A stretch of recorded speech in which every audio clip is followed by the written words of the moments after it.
The crack of a whip sliced through the late afternoon air, silencing the crowd gathered in the dusty town square of Redemption Creek, Texas, in the summer of 1876. Bethany Mason tried to stand tall, despite the iron shackles binding her wrists and ankles, her once fine dress now tattered and stained with the evidence of her difficult journey. The auctioneer's voice boomed across the square, treating her as if she were no more than cattle, a debt to be paid, a woman to be sold to the highest bidder. $500 for this fine specimen. Strong back, good teeth, and educated too. Who'll give me $500 for this troublemaker? The auctioneer circled her like a vulture, pointing out her features as if she were a prized mare. Bethany's eyes remained fixed on the horizon, refusing to make eye contact with the leering faces of men who saw her as property. This wasn't supposed to happen in America, not 11 years after the Civil War had ended. But in this lawless corner of Texas, where justice came at the end of a gun barrel rather than from a courtroom, her late father's debts had become her prison sentence. From the back of the crowd, Marshall Reed observed the scene with disgust churning in his gut. He'd been tracking a gang of outlaws to Redemption Creek when he stumbled upon this so-called auction. His hand instinctively moved to the badge hidden beneath his leather vest. As a Texas Ranger, he'd sworn to uphold the law, but he knew that flashing his badge here would only get him killed. This town was corrupted to its core, operating outside the bounds of federal law. Marshall pushed his way through the crowd, his tall frame and broad shoulders commanding respect without a word. His worn leather boots kicked up dust as he approached, spurs jingling with each step. The six-shooter at his hip and the determined set of his jaw kept would-be challengers at bay. $500, shouted a portly man in an expensive suit, his thick mustache twitching with anticipation. $600, called another, a rancher with calloused hands and cruel eyes. Marshall stepped to the front of the crowd. $1,000, he stated, his voice carrying authority without shouting. The auctioneer, a weasel of a man with greasy hair and a stained waistcoat, grinned broadly. Well now, seems we have a serious buyer. $1,000 from the gentleman in the black hat. For the first time since the auction began, Bethany's gaze shifted, locking with Marshall's intense blue eyes. He saw defiance there, not defeat, a spark that told him this woman hadn't been broken yet. Going once, going twice? The auctioneer raised his hand dramatically. $1,500, growled a voice from the side. Marshall turned to see a man he recognized instantly, Jasper Wilkes, the notorious leader of the Red River Gang. The very outlaw Marshall had been hunting. The crowd murmured in surprise at the escalating bids. Marshall's jaw tightened. He hadn't planned on this complication, but he'd be damned if he'd let this woman fall into Wilkes's hands. $2,000, Marshall countered, his voice even but his eyes narrowing as he stared down Wilkes. A tense silence fell over the crowd.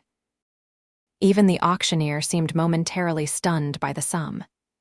$2,000 was enough to buy a small ranch in these parts. Wilkes spat on the ground. Mighty invested in this little lady, ain't you, stranger? Marshall didn't respond, his gaze steady and unflinching. The auctioneer cleared his throat. $2,000 going once, going twice, sold to the gentleman in the black hat. As Marshall approached to claim his property, Bethany stiffened, chin high despite the exhaustion evident in her posture. Up close, he could see the faint bruising on her cheek and the fear she fought to conceal beneath her proud exterior. "Don't touch me," she whispered fiercely as he reached for her. "I don't plan to hurt you, miss," Marshall responded quietly, retrieving a small key from his pocket, a skeleton key he'd used more than once to free those unjustly chained. "But we need to make this look convincing." Confusion flashed across her face as he pretended to examine his purchase while subtly working the lock on her shackles. The crowd was already dispersing, having lost interest now that the spectacle was over. "Meet me at the stables in 1 hour," he murmured. "Take your time leaving." "Don't draw attention." "Why should I trust you?" Bethany whispered back, feeling the locks loosen around her wrists. Because I'm not giving you to Wilkes, and I'm not keeping you myself. With practiced movements, he unlocked the ankle chains next, keeping his body positioned to block the view from onlookers. Bethany felt the weight of the irons fall away, though she maintained her posture as if still bound. "You're letting me go." Marshall handed a stack of bills to the auctioneer, who counted them greedily. "Not exactly," he replied under his breath. "I'm getting us both out of this town alive, 1 hour, the stables." With that, he gave her a gentle nudge forward, playing the role of new master leading his acquisition away from the auction block. Bethany followed, mind racing. She'd been prepared to run, to fight, to die if necessary, but not for freedom to be offered by a stranger with dangerous eyes and a gentle touch. As they moved through the crowd, Marshall kept his hand lightly on her arm, guiding her toward the main street. "You have a name?"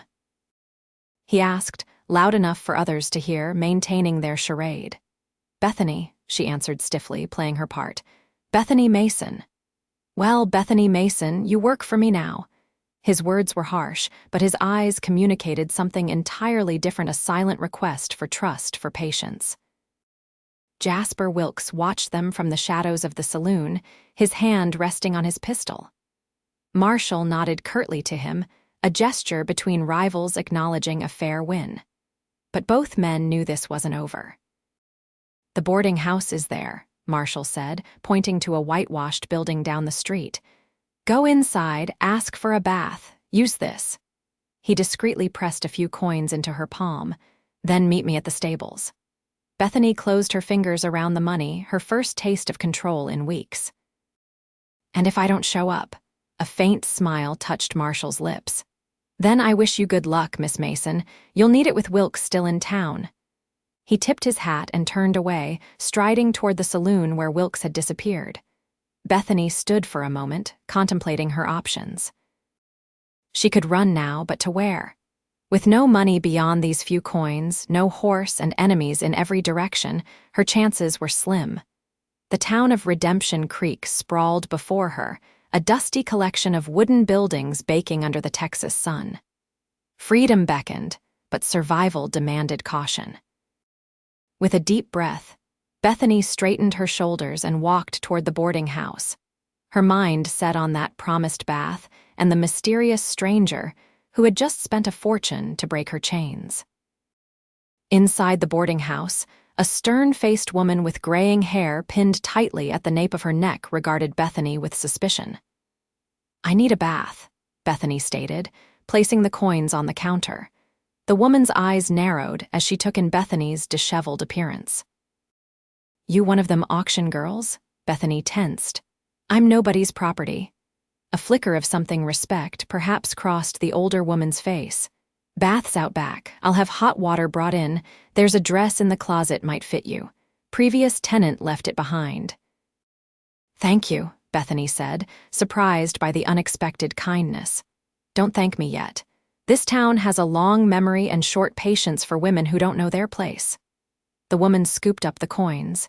"You got a plan beyond getting clean." Bethany thought of the stranger with the quiet authority and the hidden key. "Perhaps. Make it a good one," the woman advised, turning away, as Bethany soaked in the blessed heat of the bathwater, scrubbing away weeks of grime and fear. She contemplated her situation. Her father, once a respected doctor in Boston, had moved them west after her mother's death, seeking a fresh start. Instead, he'd found gambling and whiskey, accruing debts he could never repay. When pneumonia took him 3 months ago, the creditors had descended like locusts, claiming everything including her. The dress from the closet was simple, but clean, a faded blue calico that hung a bit loose but would serve. Bethany pinned up her damp hair, squared her shoulders, and slipped out the back door of the boarding house. The sun was beginning to set, painting Redemption Creek in deceptively golden hues. At the stables, Marshall Reed was already saddling 2 horses, his own sturdy black gelding and a smaller chestnut mare. He'd changed into a clean shirt, but still wore the same worn leather vest and black hat. The badge remained hidden. "You came," he observed as Bethany approached, her footsteps nearly silent in the straw-covered floor. "I considered my options," she replied. "They were limited." Marshall nodded, continuing to secure the saddle on the mare. "We need to leave town quietly." Wilkes isn't the kind to accept losing gracefully. "Who are you?" Bethany asked, maintaining a cautious distance. "And why would you spend $2,000 on a woman you intend to set free?" Marshall paused, his hands stilling on the leather straps. "Marshall Reed, Texas Ranger." He glanced toward the stable doors before continuing. "I've been tracking Wilkes and his gang for 6 months. They've robbed 3 banks and killed 9 men that we know of. So I'm just—" "What? A complication in your manhunt?" "An unexpected detour," he corrected, turning to face her fully. "But I don't leave innocent people in chains, Miss Mason. Not ever." There was something in his tone that suggested personal history, a conviction born of experience rather than mere principle. Bethany studied him more carefully. The weathered lines around his eyes spoke of long days under harsh sun, but there was softness there too, a compassion that belied his rugged exterior. "Where will we go?" she asked, finally stepping forward to stroke the mare's velvety nose. "There's a ranch about 40 miles northwest of here. Belongs to a friend, former ranger. We'll be safe there while I figure out my next move against Wilkes." "And what about my next move?" Bethany challenged. "I have nothing, Mr. Reed. No home, no family, no prospects." Marshall finished with the saddle and turned to her. "First, we get somewhere safe, then we figure out the rest." He offered her a canteen. "Can you ride?" "My father insisted I learn, said a proper lady should be accomplished in all things." A bitter smile crossed her lips. I doubt he envisioned this particular application of the skill. Marshall checked his pocket watch. "We should move soon. Night's our friend right now." As Bethany reached for the mare's reins, shouting erupted from the direction of the saloon. Marshall tensed, his hand dropping to his sidearm. "That's our cue," he muttered. "Mount up. Now." Bethany didn't need to be told twice. She swung into the saddle with practiced ease, gathering the reins as Marshall did the same with his gelding. He led them out the back of the stables, avoiding the main street. "Stay close," he instructed as they reached the edge of town. "We'll ride hard for the first few miles, then ease back to save the horses." Just as they urged their mounts into a gallop, a shot rang out behind them. Bethany didn't look back, focusing instead on the rhythm of the horse beneath her and the dark silhouette of Marshall Reed leading the way into the gathering darkness. The Texas night closed around them like a protective cloak, stars appearing one by one in the vast sky above. Bethany felt something she hadn't experienced in months' hope, fragile as a butterfly's wing, but present nonetheless. They rode northwest, leaving Redemption Creek and its chains behind, galloping toward an uncertain future that, for the moment at least, contained the precious gift of freedom. The miles stretched before them, empty and promising. Bethany's hands gripped the reins tightly, her body remembering the motion of horseback riding even after years without practice. The wind whipped through her hair, loosening the hastily pinned strands until they streamed behind her like a dark banner. Marshall set a punishing pace for the first hour, frequently glancing over his shoulder to ensure they weren't being followed. Bethany matched his speed without complaint, understanding the necessity of distance between themselves and Redemption Creek. When they finally slowed to give the horses a rest, the moon had risen fully, bathing the landscape in silver light.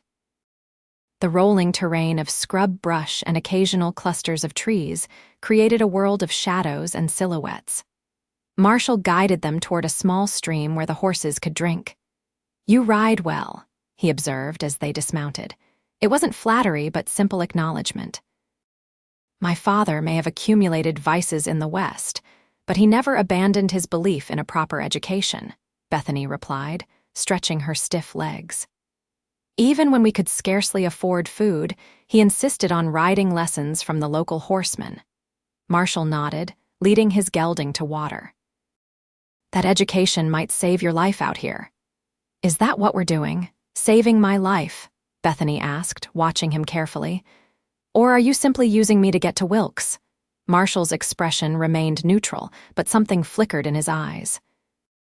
If I wanted to use you as bait, I'd have kept you in town and waited for him to make a move. Yet you spent a fortune to buy me. She folded her arms across her chest. Texas Rangers don't carry that kind of money, not honestly earned. A ghost of a smile touched his lips. You're right. The money belongs to the Wells Fargo Company. Recovered from Wilkes's last robbery, I was returning it when I found myself at your auction. So you spent stolen money to purchase a human being. Bethany's tone was flat. How very righteous. I spent recovered money to save a life, Marshall countered, his voice hardening slightly. And I'll explain it to Wells Fargo when this is over. They fell silent, the only sounds the gentle lapping of water as the horses drank and the chirping of night insects. Bethany suddenly felt the full weight of her exhaustion, swaying slightly on her feet. Marshall noticed immediately. We'll rest here briefly, he decided. 10 minutes, no more, then we need to cover more ground before dawn. Bethany nodded gratefully, sinking down onto a fallen log. Marshall rummaged in his saddlebag, producing a strip of jerky which he offered to her. It's not much, he apologized, but it'll help. She accepted it without comment, tearing off a piece with her teeth. The meat was tough and salty, but it was the first food she'd had since a meager breakfast at dawn. As she chewed, she studied Marshall more carefully. In the moonlight, she could make out the strong line of his jaw, the way his eyes constantly scanned their surroundings, alert to any threat. How long have you been a ranger? She asked, breaking the silence. 8 years, he replied, taking a small sip from his canteen. Joined after the war. Which side? The question slipped out before she could stop it. He met her gaze steadily. Union, but I was just a boy when I enlisted. Lied about my age. Bethany calculated quickly. You couldn't have been more than 15 or 16. 15, he confirmed. Grew up fast after that. My father was a surgeon for the Union, she offered. That's how we lost everything. He changed after what he saw, what he had to do. Marshall's expression softened with understanding. War has a way of hollowing men out. Some fill that hollow with drink, some with violence. And some with purpose, Bethany observed, nodding toward his hidden badge. He didn't respond to that, instead getting to his feet. We should move on. There's an abandoned line shack about 10 miles ahead. We can rest there until dawn. They mounted up again, settling into a steady trot that ate up the miles while preserving the horse's strength. Bethany found herself studying the straight line of Marshall's back as he rode ahead of her, wondering what experiences had shaped him into this man who would risk everything to free a stranger. The line shack appeared just as Marshall had described, a humble structure barely visible in the darkness, until they were almost upon it. He approached cautiously, signaling for Bethany to wait while he checked inside. She watched as he drew his revolver, disappearing into the shadowy doorway only to emerge moments later with a nod. It's clear, he announced. Not much to look at, but it'll keep us hidden. Inside, the shack was indeed sparse, a single room with a small iron stove, a rough-hewn table with one chair, and a narrow cot pushed against the far wall. A thin layer of dust covered everything, but it was dry and, most importantly, secure. Marshall busied himself checking the perimeter while Bethany inspected their shelter. A few supplies had been left behind a dented coffee pot, some matches, and a moth-eaten blanket. Line riders used these shacks during roundup, Marshall explained as he returned, bolting the door behind him. This one hasn't been used in a while. Bethany sank onto the single chair, suddenly aware of every aching muscle in her body. The events of the day, the auction, the escape, the long ride crashed over her in a wave of exhaustion. Take the cot, Marshall instructed, nodding toward the narrow bed. I'll keep watch. You need rest too, she pointed out. I've gone longer without sleep. He settled himself by the door, his back against the wall and his rifle across his knees. We'll leave at first light. Bethany wanted to argue but found she lacked the energy. Instead, she moved to the cot, sitting on the edge to remove her boots. The simple domestic action in this strange place nearly undid her composure. For weeks she'd been at the mercy of others, her dignity stripped away piece by piece. Now, this small decision to remove her boots before sleeping was entirely her own. Tears threatened, but she blinked them back fiercely. She would not break now. "Why was it you they were auctioning?" Marshall asked quietly from his position by the door. "Your father's debts, I gather, but there's usually more to such stories." Bethany stared at her hands, noting the fading calluses from her work at her father's clinic and the newer marks from the chains. "My father owed money to Silas Crawford, a businessman in Redemption Creek. When father died, Crawford came to collect. When he discovered there was nothing of value left, he decided I would serve as payment." Marshall's jaw tightened. "That's illegal." A bitter laugh escaped her. "Mr. Reed, surely you've noticed that the law is somewhat flexible in towns like Redemption Creek." "Crawford works with Wilkes," Marshall stated rather than asked. "That's why Wilkes was bidding." Bethany nodded slowly. "Crawford mentioned a special buyer, said I'd fetch a premium price with my education I could be useful for. Correspondence, bookkeeping." She swallowed hard. "Among other services." Marshall's expression darkened. "Get some rest, Miss Mason. Tomorrow we'll put more distance between you and men like Crawford and Wilkes." Bethany lay down on the cot, pulling the dusty blanket over herself. Despite her exhaustion, sleep seemed elusive as her mind raced with questions about her future. Where could she go? What could she do? A woman alone in the West faced limited prospects, none of them particularly appealing. "Mr. Reed," she said softly into the darkness. "What happens after we reach this ranch you mentioned?" There was a long pause before he answered. "I have a duty to complete my mission. As for you, my friend Daniel has connections in Austin. Respectable households often need governesses or companions. With your education, you'd be valued." A governess. It wasn't a terrible fate, certainly better than the one she'd narrowly escaped. Yet Bethany couldn't help but feel a pang of disappointment. After her father's death, she'd briefly run his medical practice, tending to patients with the skills she'd learned at his side over the years. She'd found purpose in that work, only to have it ripped away when Crawford appeared. "I was a healer," she whispered, more to herself than to Marshall. "Before all this." His voice came back softly through the darkness. "Then perhaps you'll heal again." With that comforting thought, Bethany finally surrendered to exhaustion, drifting into uneasy dreams where iron chains transformed into snakes that pursued her across an endless prairie.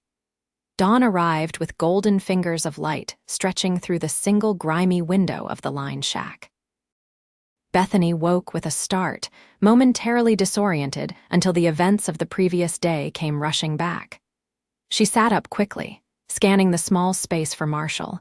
He stood by the window, peering out cautiously while sipping from a steaming cup. The scent of coffee filled the small space. "You're awake," he observed, turning toward her. "There's coffee if you want it. Found some beans in the saddlebag." Bethany pushed the blanket aside and reached for her boots. "How long until we leave?" 10 minutes, Marshall replied, moving to pour a second cup. "Drink this first." "It'll be another long day." She accepted the tin cup gratefully, wrapping her fingers around its warmth. The coffee was strong and bitter, but it cleared the fog from her mind. As she drank, she studied Marshall in the morning light. He looked tired but alert, his blue eyes sharp as they continually scanned their surroundings. "Did you sleep at all?" she asked. He shrugged. "Enough."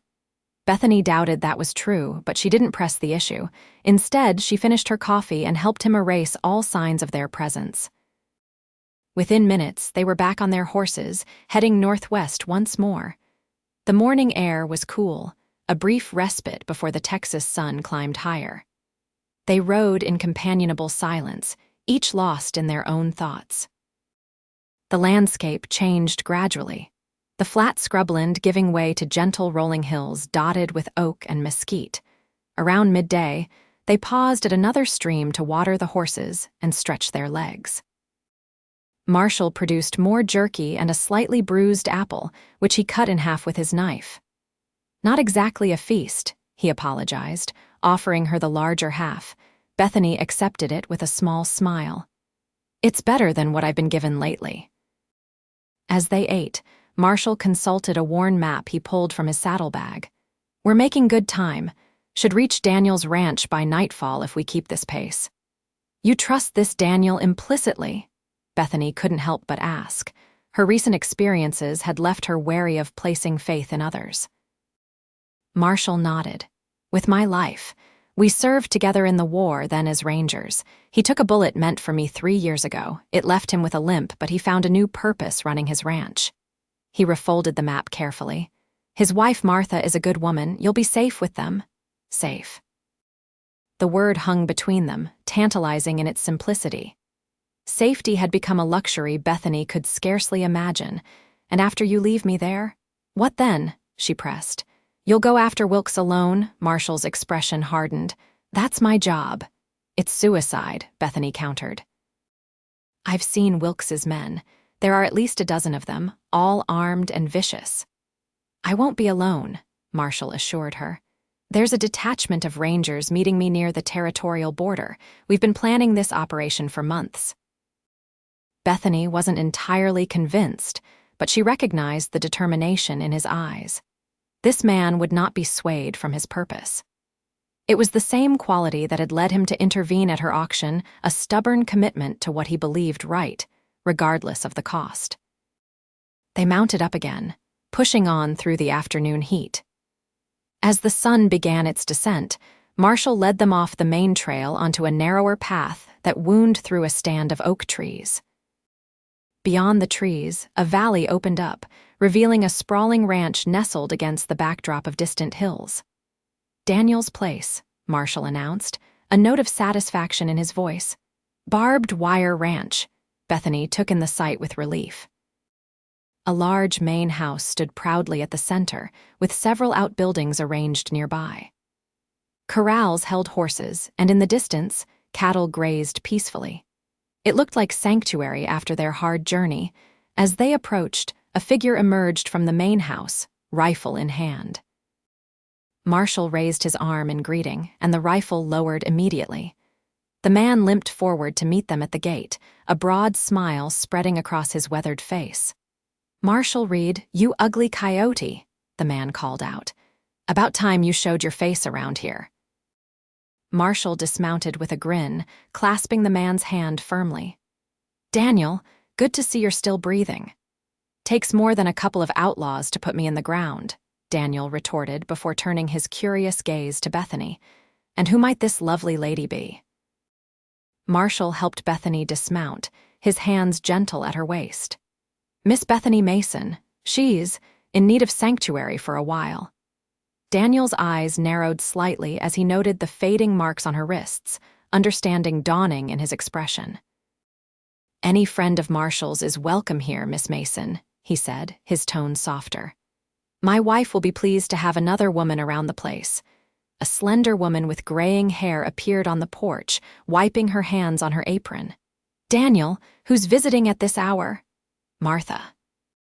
"It's Marshall, and he's brought a guest," Daniel called back. Martha hurried down the steps, her face lighting up at the sight of Marshall. She embraced him warmly before turning to Bethany with an assessing but kind gaze. "You both look exhausted and half-starved," she declared. "Come inside this instant. Supper's almost ready, and there's plenty to go around." Bethany felt a lump form in her throat at this casual kindness. She followed Martha into the house, aware of Marshall and Daniel conferring quietly behind them. The interior was modest but comfortable, with handmade furniture and colorful quilts adding warmth to the practical spaces. Martha led her to a small bedroom off the main living area. "You can wash up in here, dear. There's fresh water in the pitcher, and I'll find you something clean to wear." "You look about my niece's size. She left some things last time she visited." Bethany murmured her thanks, overwhelmed by the normality of it all after weeks of chaos. When Martha left, she sank onto the edge of the bed, allowing herself a moment of quiet gratitude for having reached this haven. By the time she emerged, freshly washed and wearing a borrowed dress that fit reasonably well, the men were seated at the large kitchen table while Martha bustled about serving a hearty meal of stew, biscuits, and greens from her garden. Marshall rose when Bethany entered, pulling out a chair for her. The simple courtesy brought a flush to her cheeks. "Sit, eat," Martha encouraged, placing a full plate before her. "You look like you haven't had a proper meal in weeks." "I haven't," Bethany admitted, the rich aroma of the food making her stomach growl embarrassingly. Conversation flowed easily during the meal, though Bethany noticed that neither Marshall nor Daniel discussed the reason for their visit in front of Martha. Instead, they shared stories of mutual acquaintances and ranch business, while Martha asked Bethany gentle questions about her background. Bethany answered carefully, sharing her Boston upbringing and her father's medical practice without delving into the painful details of their downfall.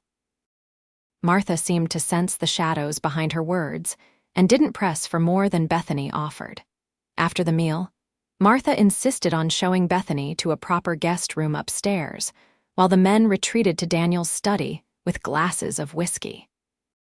The bedroom was simple but comfortable, with a real feather mattress and clean linens that felt like luxury after the lined shack cot. "You're safe here, dear," Martha assured her, patting her hand. "Whatever trouble you're running from won't find you at Barbed Wire Ranch." When Martha left, Bethany moved to the window, gazing out at the darkened ranch yard. From this vantage point, she could see Marshall and Daniel on the porch below, deep in conversation. Marshall's face was serious, his posture tense as he gestured toward the direction from which they'd come. Bethany couldn't hear their words, but she understood the gravity of their discussion. Marshall was planning his next move against Wilkes, and judging by his expression, it would be soon. A sense of unease settled over her at the thought of him riding into danger, perhaps never returning. She shook her head at her own foolishness. Marshall Raid was a stranger who had done his duty by bringing her to safety. His future missions were no concern of hers. Yet she couldn't deny the connection she felt to this quiet, principled man who had risked everything to free her. With a sigh, Bethany turned away from the window and prepared for bed. Tomorrow would bring new challenges, new decisions. For tonight, at least, she could rest without fear of chains or auction blocks. Morning arrived with the sounds of a working ranch rooster's crowing, cattle lowing in the distance, the metallic clang of tools from the blacksmith's shed. Bethany woke feeling more rested than she had in months, despite the troubling dreams that had visited her during the night. She dressed in another of the borrowed dresses Martha had provided, this one a practical brown calico suitable for daily wear. After pinning up her hair, she made her way downstairs to find Martha already busy in the kitchen. "Good morning, dear," the older woman greeted her warmly. "I hope you slept well." "Better than I have in quite some time," Bethany replied truthfully. "Can I help with anything?" Martha smiled approvingly. "You can beat those eggs if you like. The men will be in from the morning chores soon, hungry as bears." Bethany took up the task willingly, finding comfort in the simple domestic activity. "Is Marshall with them?" Martha's expression grew serious. "He rode out before dawn with Daniel, said they needed to check something on the north boundary." "But I know that look in both their eyes, they're plotting something dangerous." Before Bethany could respond, the back door opened, and Daniel entered, followed by Marshall. Both men looked grim, though they attempted to lighten their expressions when they saw the women. "Breakfast smells wonderful, Martha," Daniel said, kissing his wife's cheek before washing his hands at the basin. Marshall nodded a greeting to Bethany, his eyes lingering on her for a moment longer than necessary. "You look rested, Miss Mason." "Thanks to your friend's hospitality," she replied, noting the tension in his shoulders. "And you, did you sleep well?" A faint smile touched his lips. "Well enough."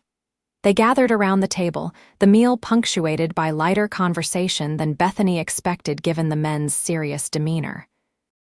Martha recounted local gossip while Daniel discussed cattle prices. Marshall ate quickly, his attention seemingly focused on his plate, though Bethany suspected his mind was elsewhere.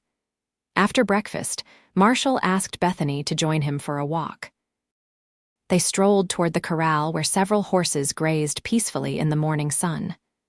"I'm leaving today," Marshall stated without preamble. "Wilkes and his gang were spotted near the territorial border. If we move quickly, we can catch them before they cross over." Bethany's heart constricted at his words, though she kept her expression neutral. Is Daniel going with you?" Marshall nodded. "Just to the meeting point with the other rangers. His leg won't allow him to participate in the actual operation." "It's dangerous," she observed quietly. "It's necessary," he countered. "Wilkes has killed innocent people, Miss Mason. He'll kill more if he isn't stopped." Bethany turned to face him directly. "And if you're killed instead, what then?" Marshall seemed taken aback by her directness. "Then another ranger will take my place. The job will get done." "That's a cold comfort to those who might care about you," she replied, surprised by the emotion in her own voice. A complex expression crossed his face: surprise, followed by something warmer that made her pulse quicken. "I've always ridden alone, Miss Mason." "Makes things simpler." "Simpler, perhaps, but lonely too, I'd imagine." He didn't deny it, instead changing the subject. "You'll be safe here with Daniel and Martha. They've agreed to help you establish yourself once things settle down." "Martha has connections in Austin, respectable families who need governesses or companions." Bethany nodded, though the prospect of such a life seemed increasingly hollow. "When do you leave?" "Within the hour," Marshall replied. "The rangers are gathering at Cottonwood Creek, about 15 miles north of here." They stood in silence for a moment, watching the horses. Bethany struggled to articulate the tumult of emotions within her: gratitude, fear, and something else she wasn't ready to name. "I never properly thanked you," she finally said, "for what you did in Redemption Creek." Marshall shook his head. "No thanks necessary. I couldn't leave you there." "Nevertheless, I am grateful." Bethany met his gaze steadily. "And I hope you'll return safely from this mission." Something softened in his blue eyes. "I plan to, Miss Mason. I have unfinished business here." The implication of his words hung between them, charged with possibility. Before Bethany could respond, Daniel called out from the house, signaling that it was time to depart. Marshall hesitated, then reached into his pocket and withdrew a small revolver. "Take this," he said, pressing it into her hand. "It's loaded, 5 shots, just in case." Bethany accepted the weapon, understanding its significance. "I pray I won't need it." "So do I." Marshall's hand lingered on hers for a moment. "Goodbye, Bethany." It was the first time he'd used her given name, and the intimacy of it made her breath catch. "Goodbye, Marshall. Be careful." He nodded once, then turned and strode toward the house where Daniel waited with their horses. Bethany watched him go, the small revolver heavy in her hand and an even heavier weight settling in her chest. Martha joined her as the men rode away, placing a gentle arm around Bethany's shoulders. "They'll be back," she said with more confidence than Bethany felt. "Daniel always comes back to me, and I suspect Marshall has a new reason to return as well." Bethany couldn't bring herself to respond, her eyes fixed on Marshall's retreating figure until he disappeared over the distant ridge. The next 3 days passed with agonizing slowness.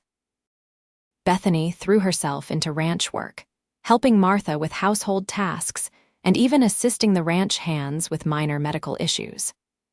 Her knowledge of herbal remedies and basic medical care quickly earned her respect among the workers.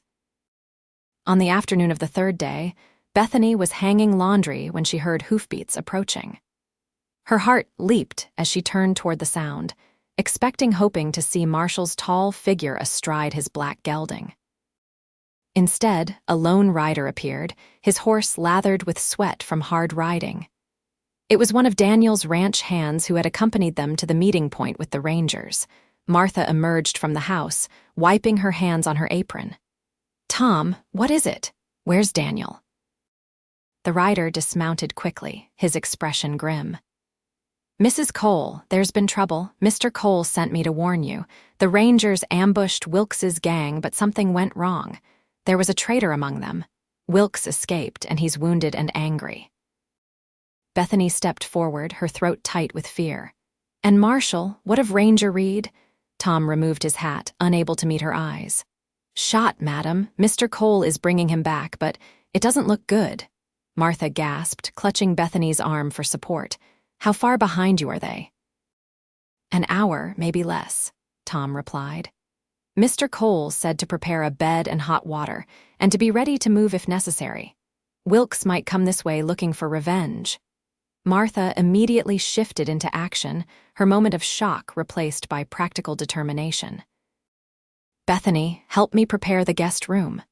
Tom, send Hank to watch the North Road and alert us when they arrive." Bethany followed Martha inside, her mind racing with fear and determination. As a doctor's daughter, she had assisted with many injuries, including bullet wounds. If Marshall was still alive when they brought him in, she would do everything in her power to keep him that way. They prepared the downstairs guest room quickly, stripping the bed to its mattress and covering it with clean sheets. Martha gathered bandages and alcohol while Bethany collected her father's medical bag, which she had managed to keep through all her ordeals. It contained basic surgical instruments and some medicines that might prove useful. The wait seemed interminable, but finally a shout from outside announced Daniel's arrival. Bethany rushed out to see Daniel's wagon approaching slowly, with Marshall's still form lying in the back. Daniel's face was etched with exhaustion and worry as he halted the wagon. "He's alive," he announced before Bethany could ask. "Bullet went through his shoulder, missed his heart by inches, lost a lot of blood, though." With the help of 2 ranch hands, they carefully moved Marshall into the prepared room. Bethany's heart constricted at the sight of his pale face and the blood-stained bandages wrapped hastily around his shoulder. "Everyone out except Martha," Bethany commanded, her voice steadier than she felt. "I need space to work." Daniel raised an eyebrow but didn't argue, ushering the others from the room. Martha stayed, her capable hands already unwrapping the soiled bandages. "You know what you're doing?" she asked Bethany without judgment. Bethany nodded, rolling up her sleeves. "My father was a surgeon. I assisted him for years." She didn't add that many of those times. She had been the primary healer while her father was too intoxicated to hold a scalpel steady. The wound was ugly, but clean the bullet had passed through muscle and tissue without hitting bone or major vessels. Marshall remained unconscious as Bethany cleaned the entry and exit wounds thoroughly, applying a poultice of herbs to draw out infection before stitching both sides closed with neat, even sutures. Throughout the procedure, Martha assisted silently, her calm presence a comfort as Bethany fought to keep her hands steady. When the last stitch was tied and fresh bandages applied, Bethany finally allowed herself to exhale fully. "He's strong," Martha observed, wiping blood from her hands. "And you've done good work. Now we wait and pray." Bethany nodded, suddenly exhausted. "I'll sit with him. You should rest, Martha." The older woman squeezed her shoulder gently. "Call if you need anything. I'll check on Daniel. He's not as young as he once was, and this has been hard on him." After Martha left, Bethany pulled a chair close to Marshall's bedside. In unconsciousness, his face appeared younger, the lines of duty and responsibility temporarily erased. She reached out hesitantly, brushing a lock of dark hair from his forehead. "You have to live," she whispered fiercely. "Do you hear me, Marshall Reed? You have unfinished business here." Whether it was her imagination or reality, she thought she saw his eyelids flutter slightly at her words. Taking his hand in hers, Bethany settled in for a long vigil, prepared to fight death itself if necessary to keep this man in the world of the living. Night fell, with Daniel reporting no sign of Wilkes or his remaining gang members. The ranch hands were on high alert, patrolling the boundaries of the property in shifts. Inside the sick room, Bethany maintained her watch, periodically checking Marshall's pulse and temperature for signs of infection. Around midnight, he began to stir, murmuring incoherently as fever took hold. Bethany bathed his face with cool water, speaking soothingly even as worry gnawed at her. Fever meant infection, and infection could kill even the strongest man if not controlled. She prepared another poultice, this one specifically to fight fever and infection, applying it gently to the wounds before rebandaging them. Then she continued her ministrations, wiping his brow and chest with cool cloths while monitoring his breathing. "Bethany," he murmured suddenly, his eyes still closed but his voice surprisingly clear. "Bethany, run, danger." "Esachich," she soothed, taking his hand again. "I'm safe. We're at Daniel's ranch. You're the one in danger, you stubborn man." His eyes fluttered open, unfocused but seeking her face. "Wilkes, not here," she assured him. "Rest now, save your strength." He seemed to struggle against unconsciousness. "Important, tell you." Bethany leaned closer. "Tell me when you're stronger, now sleep." Marshall's eyes closed again, but his hand gripped hers with surprising strength before he slipped back into fevered dreams. The night stretched endlessly, a battle fought with cool cloths and herbal remedies rather than guns and knives. By dawn, Bethany was exhausted but victorious. Marshall's fever had broken, and his breathing had steadied into the rhythm of natural sleep. Martha found her slumped in the chair beside his bed, her hand still clasping his. "You should rest," she said gently, touching Bethany's shoulder. "I'll watch him now." Bethany shook her head stubbornly. "I'm fine, I want to be here when he wakes properly." Martha's knowing smile held no judgment.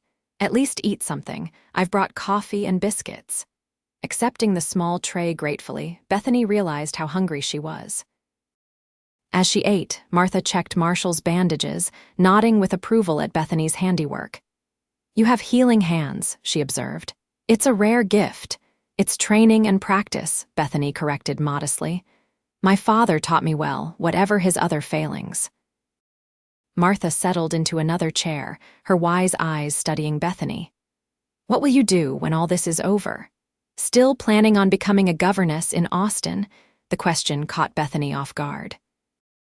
In the chaos of recent events, she'd scarcely had time to consider her future beyond immediate survival. I don't know," she admitted. "I always thought I'd continue my father's practice, but that dream died with him." "Dreams don't die unless we let them," Martha replied sagely. "Daniel says there's no doctor within 30 miles of here. Folks have to travel all the way to Timberline for medical care." Bethany glanced up sharply. "Are you suggesting?" "Just thinking aloud," Martha said with a shrug. "This country needs healers more than it needs governesses, in my opinion." Before Bethany could respond, a commotion outside drew their attention.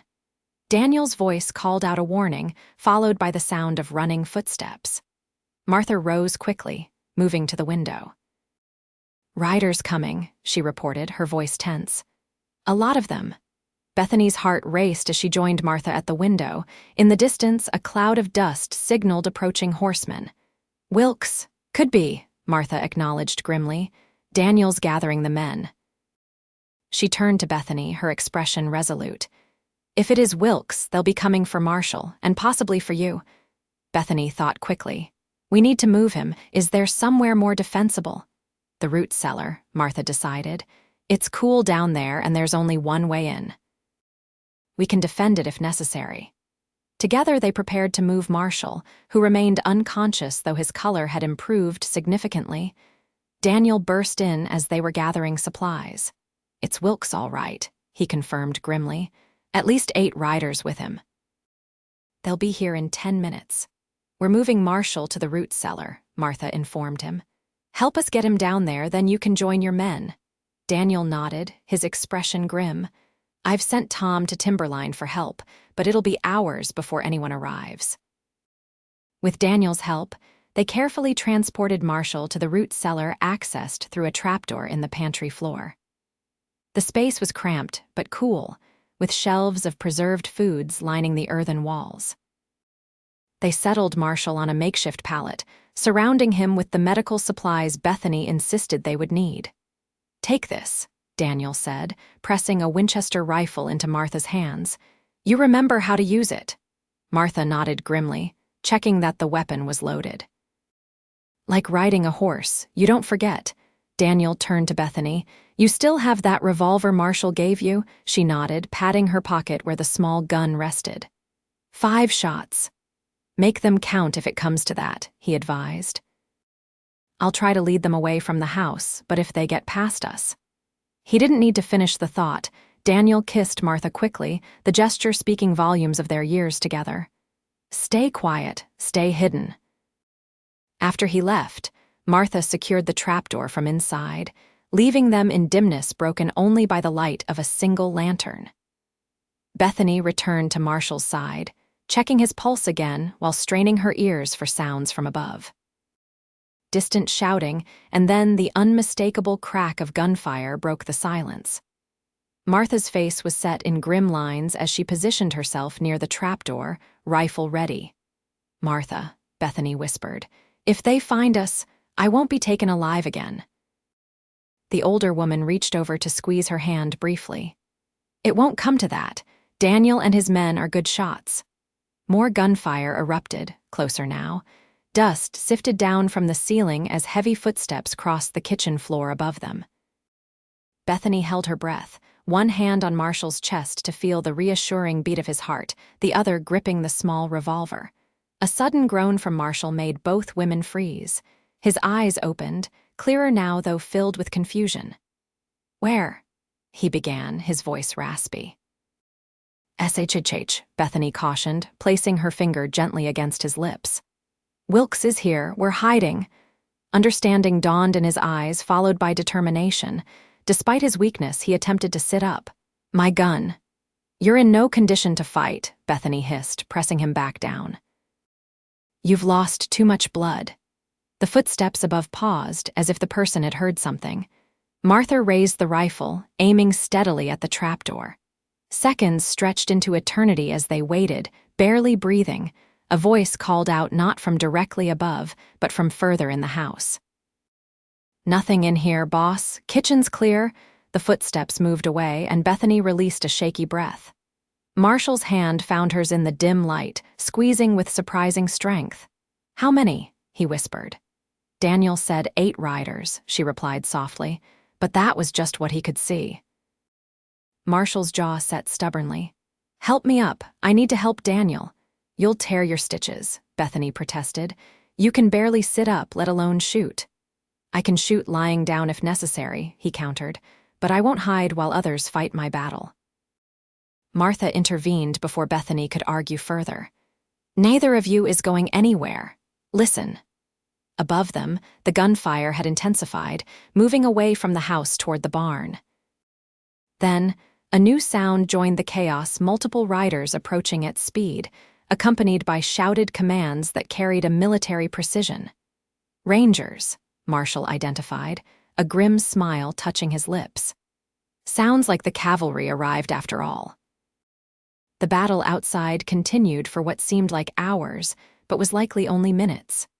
Gradually, the gunfire tapered off, replaced by the sounds of men calling to each other in organized patterns. Finally, heavy footsteps approached the house again, followed by Daniel's voice calling out. Martha. Bethany, it's over. You can come up now. Martha unlocked the trapdoor cautiously, rifle still ready, but it was indeed Daniel who peered down at them, his face grimy with gunpowder but triumphant. Wilkes, Marshall asked immediately. Dead, Daniel confirmed, along with 3 of his men. The rest surrendered when the Rangers arrived. With Daniel's help, they carefully moved Marshall back to the bedroom.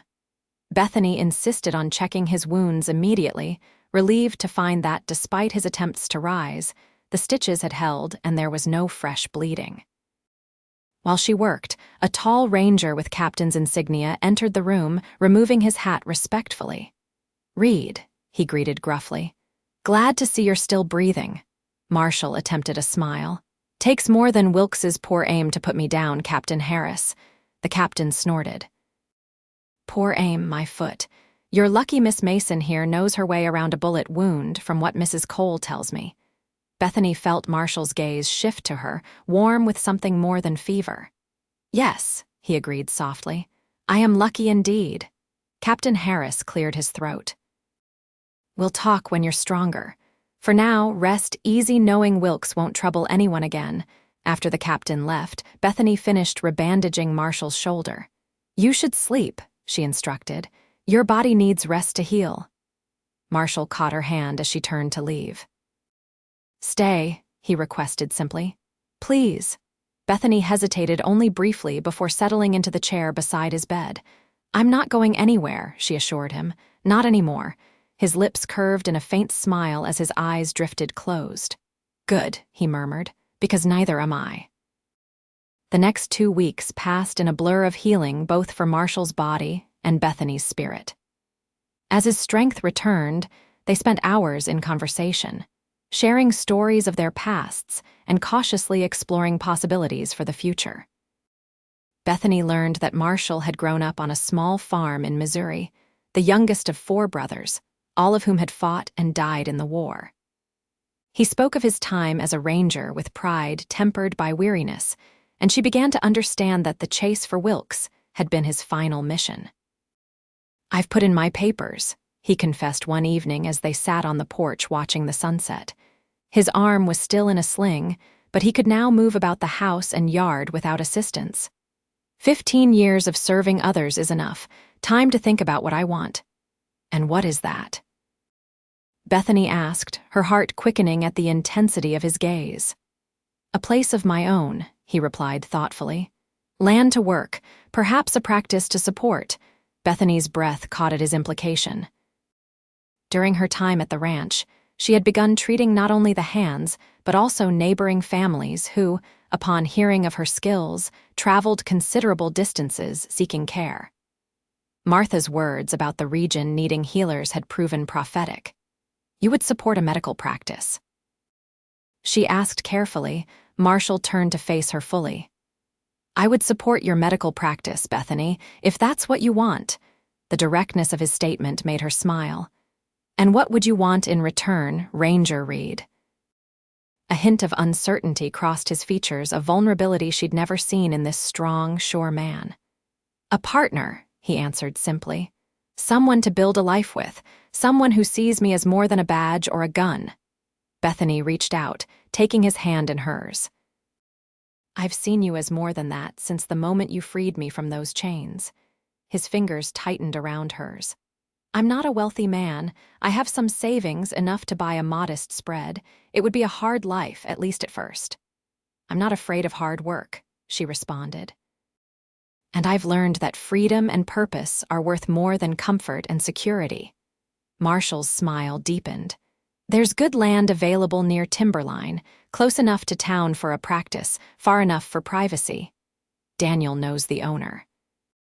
You've given this some thought, Bethany observed, warmth spreading through her at the realization. Every day since I woke to find you fighting to save my life, he admitted. I'm not a man who believes in fate, Bethany, but meeting you, it changed something in me.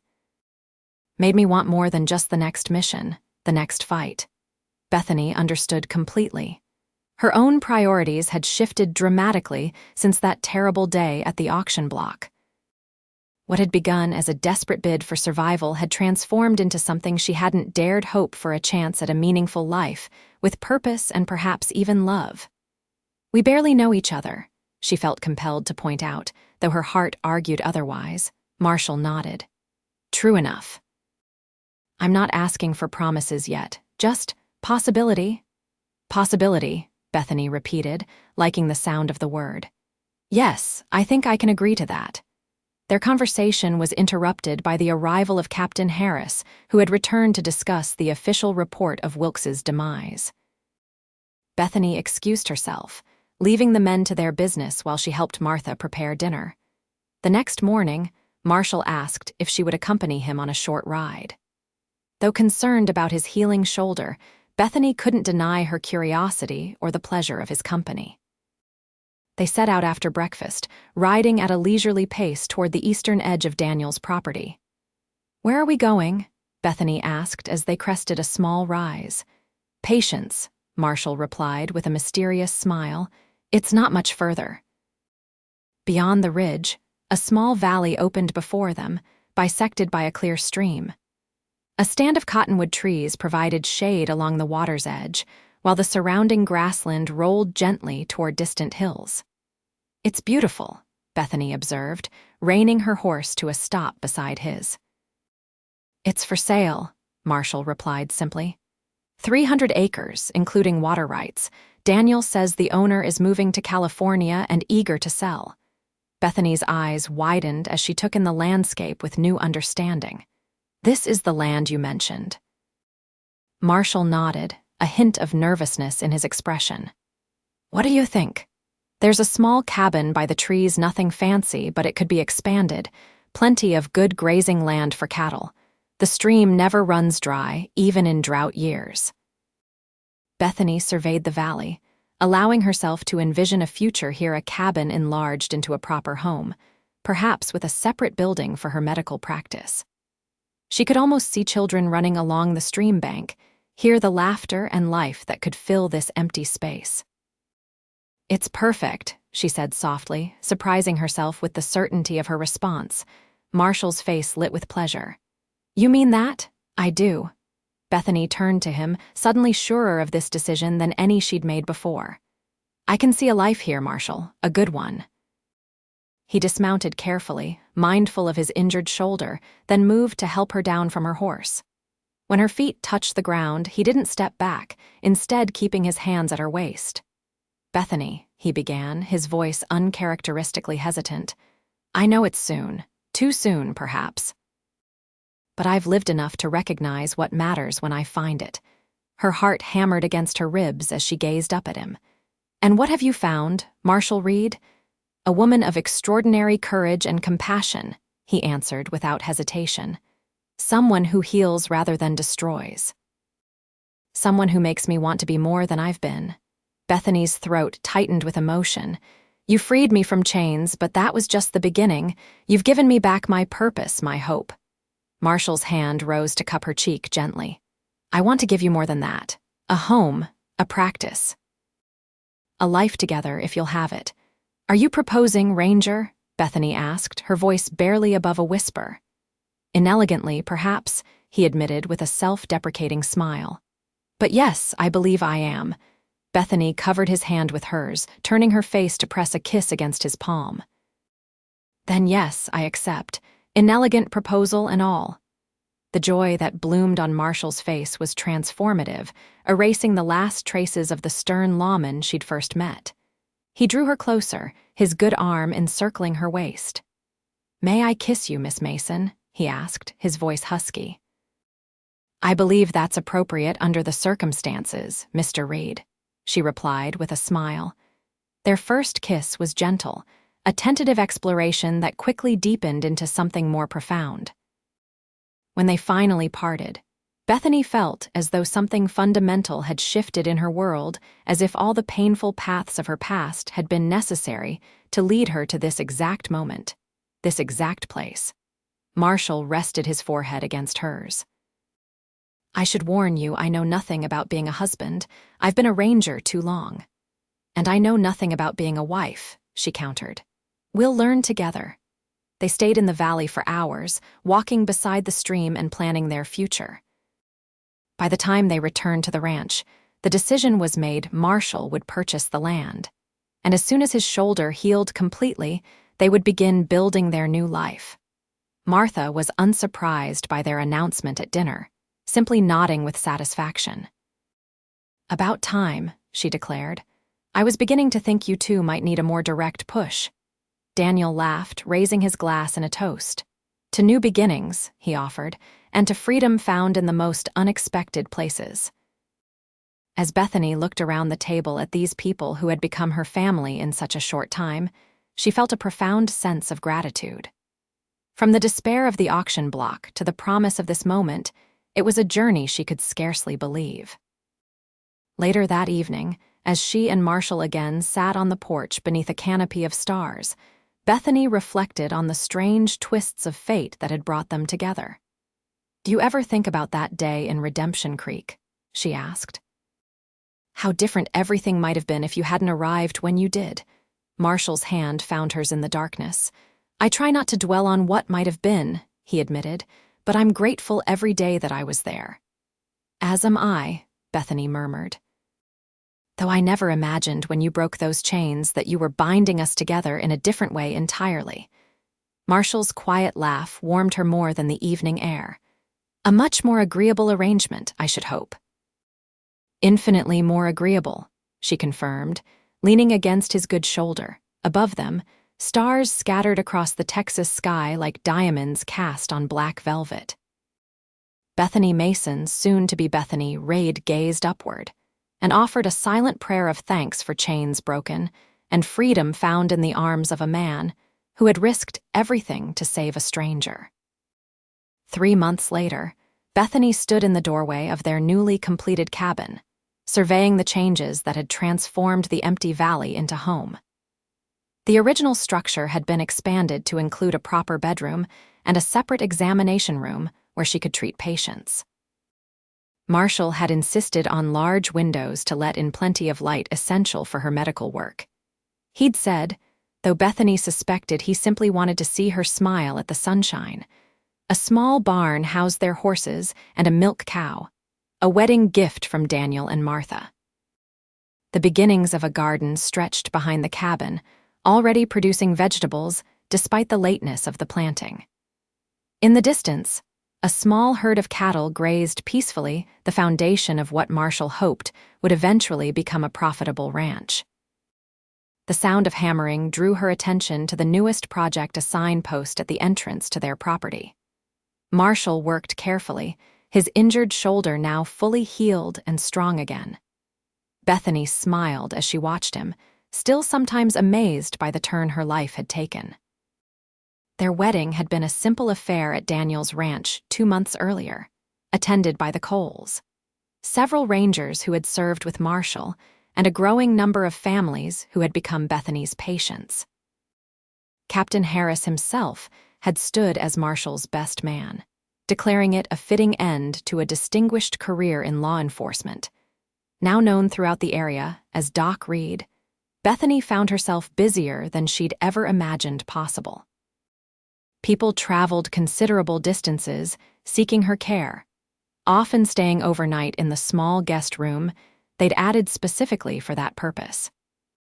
Marshall supported her work wholeheartedly, often riding out to bring patients who couldn't travel on their own or delivering medicines to those too ill to make the journey.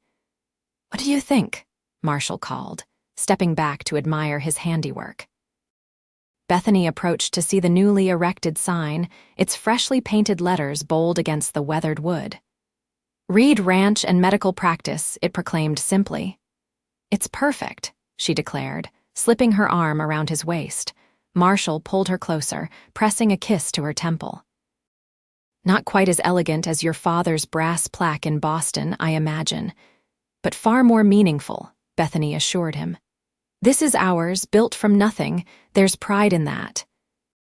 They stood together, admiring both the sign and all it represented, a partnership forged in the most unlikely of circumstances, a future created through mutual respect and growing love. That evening, as they sat before the fireplace in their snug cabin, Marshall produced a small package wrapped in brown paper. "What's this?" Bethany asked, accepting the unexpected gift. "Open it and see," he replied, an uncharacteristic nervousness in his expression. Bethany carefully unwrapped the package to reveal a beautiful leather-bound journal. Opening the cover, she found an inscription on the first page in Marshall's neat handwriting. "For Dr. Bethany Reid, to record the lives you save and the healing you bring to this wild country. With all my love and admiration, Marshall." Tears pricked her eyes as she traced the words with her fingertip. "It's beautiful," she whispered. "Thank you." Marshall took her hand, his expression serious. "I want you to know that I see you, Bethany. Not as property to be owned or even as just my wife, but as the healer you were meant to be. Your work matters to me, to this community, to all those who benefit from your skills." Bethany set the journal aside and moved into his arms, overcome by the simple understanding he offered. Throughout her life, men had sought to define her father through his expectations, her creditors through their greed, even would-be suitors through their limited vision of womanhood. But Marshall saw her completely and loved what he saw. "I never thought I'd find this," she admitted, her head resting against his chest. "After everything that happened, I'd given up on the idea of partnership, of being truly seen." Marshall's arms tightened around her. "When I found you on that auction block, I was only thinking of doing what was right. I never imagined I was also finding my future." Bethany smiled, lifting her face for his kiss. "A fortunate coincidence for us both." "Not coincidence," Marshall corrected gently. "Providence." Outside their window, the Texas sunset painted the valley in hues of gold and crimson, a fitting backdrop to their quiet celebration of love found in the most desperate of circumstances. From the shameful chains of Redemption Creek to the willing bonds of marriage and partnership, Bethany's journey had come full circle. As darkness fell and stars appeared in the vast sky above their small cabin, Bethany Reed knew with absolute certainty that she had found something precious beyond measure, not just freedom from bondage, but the freedom to build a life of purpose alongside a man who valued her strength as much as her softness, her mind as much as her heart. The chains that had once bound her wrists were long gone, but the bonds of love that had replaced them were infinitely stronger and immeasurably sweeter. In this wild country where justice often came at the end of a gun, she and Marshall had found something rarer and more valuable, a love born of respect, forged in adversity, and destined to endure through whatever challenges lay ahead. And as they drifted to sleep in each other's arms, Bethany whispered a final prayer of gratitude for the unlikely hero who had not only broken her chains, but had given her the greatest freedom of all, the freedom to become fully herself in a land where such liberty was the most precious commodity of all. 5 years later, the Reed Ranch had transformed from a modest homestead into one of the most prosperous properties in the county. The small herd of cattle had grown tenfold, requiring additional hands to manage. The medical practice had expanded as well, with a separate building now housing a proper surgery and recovery room for patients who needed extended care. On a bright spring morning, Bethany stood on the porch of their enlarged home, watching as Marshall taught their 4-year-old son, William, how to gentle a new pony. The boy's delighted laughter carried across the yard, joined by the babbling of their 2-year-old daughter, Margaret, who played at Bethany's feet. "Gentle hands, Will," Marshall instructed, his deep voice patient as he guided his son's small fingers along the pony's muzzle. "That's the way." Bethany smiled at the scene, her heart full. William was the image of his father, same determined jaw, same thoughtful blue eyes. Margaret, in contrast, had Bethany's dark hair and inquisitive nature, already showing interest in her mother's medical instruments despite her tender age. The sound of approaching hoofbeats drew Bethany's attention to the road. A rider approached at speed, and she recognized young Jamie Thompson, son of a rancher from 10 miles east. "Doc Reed," he called out, reining his horse to a stop in a cloud of dust. "Pa sent me." "Ma's time has come, and it's not going easy." Bethany nodded briskly, all business now. "I'll get my bag. Tell your father I'll be right behind you." As she turned to enter the house, Marshall was already leading William and the pony toward her. "Another baby?" he asked, though he knew the answer. "Sarah Thompson," Bethany confirmed. "It's her 6th, and she had difficulties with the last one." Marshall nodded, understanding the urgency. "I'll saddle your mare." Within minutes, Bethany was ready, her medical bag packed with everything she might need for a difficult delivery. Marshall helped her mount, then handed up a second bag containing clean linens and medicines. "Be careful," he said, his hand lingering on hers. It was their ritual, these words exchanged whenever duty called either of them away. "Always," she replied with a reassuring smile. "Mind the children." "I'll be back by nightfall if all goes well." "We'll be waiting," Marshall promised. He lifted William up to wave goodbye to his mother, while Margaret babbled her own farewell from his other arm. As Bethany rode away, Following young Jamie at a steady pace, she reflected on the fullness of her life. From the desperate woman in chains to respected doctor, beloved wife, and mother, the transformation still sometimes amazed her. The Thompson Ranch came into view after an hour's ride. The birthing was indeed difficult, lasting well into the afternoon, but Bethany's skilled hands and calm demeanor guided Sarah safely through. When the newborn's cry finally pierced the tense silence of the bedroom, Bethany felt the familiar rush of satisfaction that accompanied each successful delivery. "A healthy girl," she announced to the exhausted mother. "Perfect in every way." Robert Thompson, who had been pacing outside the door, entered cautiously at Bethany's invitation. The weathered rancher's face softened at the sight of his wife and new daughter. "Thank you, Doc," he said simply, the words inadequate for the gratitude in his eyes. "What do we owe you?" Bethany smiled as she washed her hands in the basin. "2 sides of beef when you slaughter in the fall will do nicely, or whatever you can manage." It was her standard arrangement, with the ranching family's payment in goods or services rather than cash, which was often scarce. Over the years, the Reed household had rarely wanted for anything, as grateful patients ensured their pantry and barn were well stocked. After ensuring that both mother and baby were resting comfortably and leaving detailed instructions with the Thompsons' eldest daughter, Bethany began her journey home. The late afternoon sun cast long shadows across the rolling landscape as her mare carried her at a comfortable pace. Approaching the Reed Ranch, Bethany felt the familiar sense of homecoming that never failed to move her. The whitewashed buildings gleamed in the golden light, smoke curling from the chimney of their home. In the corral, William's pony grazed peacefully while chickens pecked in the yard. Marshall emerged from the barn as she rode in, his face lighting with pleasure at her return. He helped her dismount, his hands lingering at her waist slightly longer than necessary. "Successful?" he asked, taking the reins of her mare.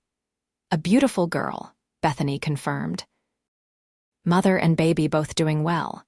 Marshall smiled, pressing a kiss to her forehead. "Good, the children have been asking for you. Margaret wouldn't nap without her story." "And you?" Bethany asked, her voice softening as she looked up at him. "Did you miss me too?" "Always," he replied simply, the depth of feeling in that single word warming her more than any elaborate declaration could have.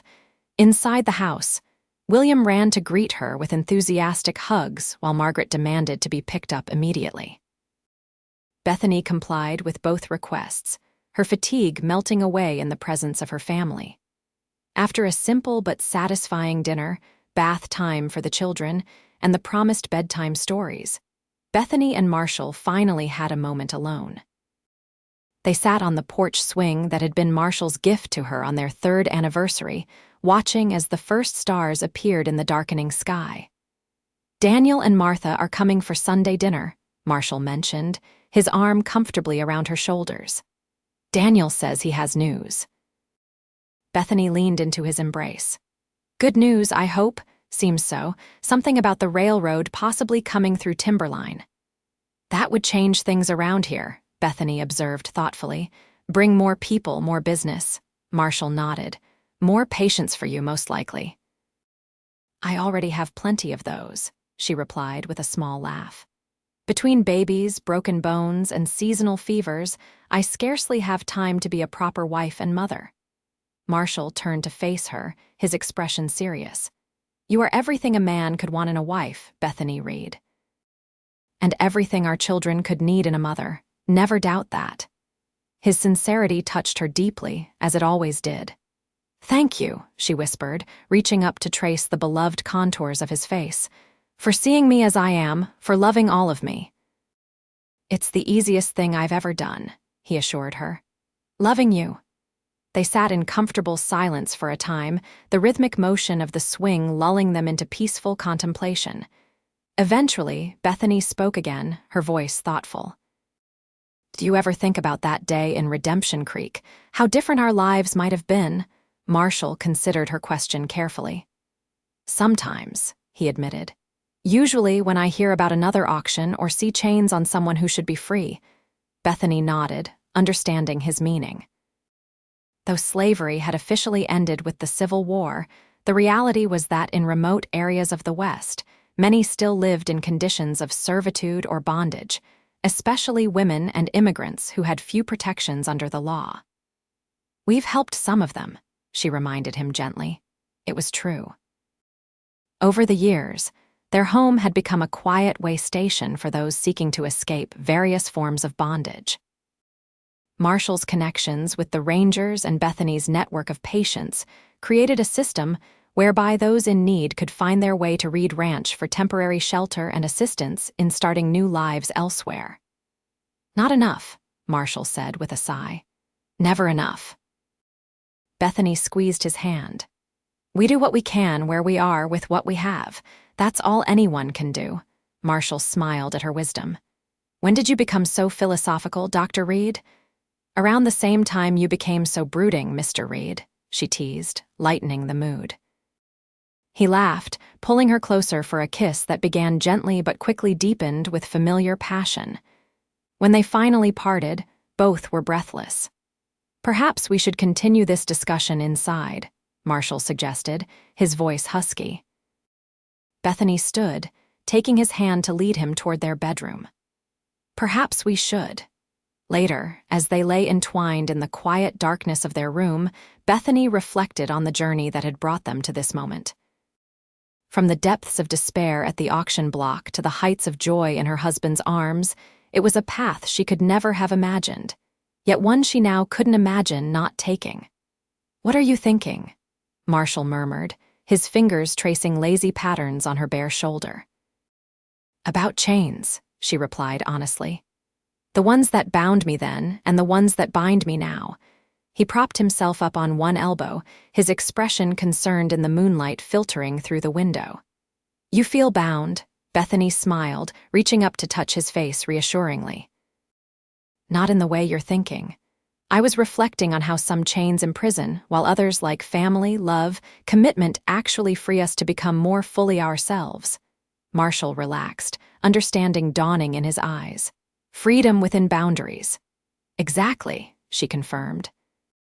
"The chains of Redemption Creek were meant to diminish me, to reduce me to property. But the bonds we've formed here, they've helped me grow, become more than I ever thought possible." Marshall gathered her close again, his heartbeat steady beneath her ear. "You've done the same for me, Bethany.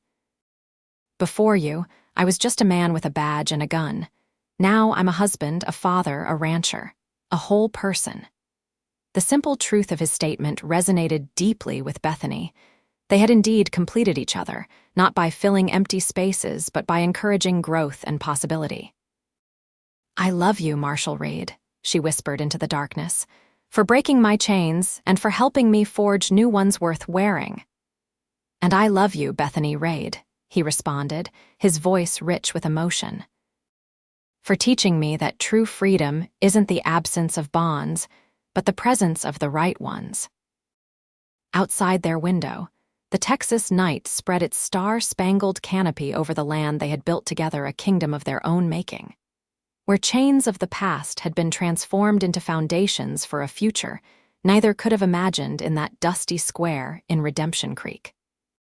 As sleep claimed them both, Bethany's last waking thought was one of profound gratitude for the mysterious workings of fate that had brought a Texas Ranger to an illegal auction, just in time to purchase a woman whose value could never truly be measured in dollars and cents.